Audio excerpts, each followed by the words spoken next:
Hi, in this video I'm going to talk about the dot product.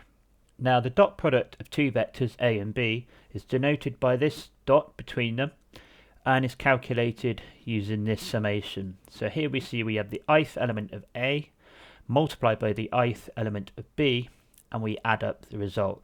So this is going to give us a scalar value. So for example, to calculate the dot product between these two vectors, okay, so a dot b, so I'd have 1 multiplied by 2, so that's the first element, plus 2 multiplied by minus 1 for the second element, plus 3 multiplied by 3.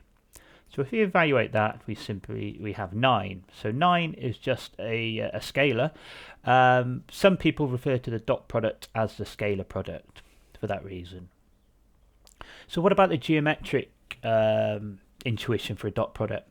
Well, there's also a geometric definition where the dot product of a and b is equal to the product of the magnitudes of a and b multiplied by cosine theta. Now this theta is the angle between the vectors a and b.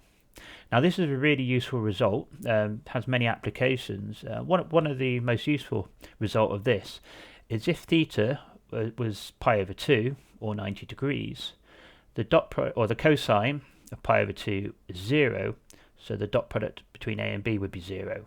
So this is very useful. So two perpendicular vectors have a dot product of 0.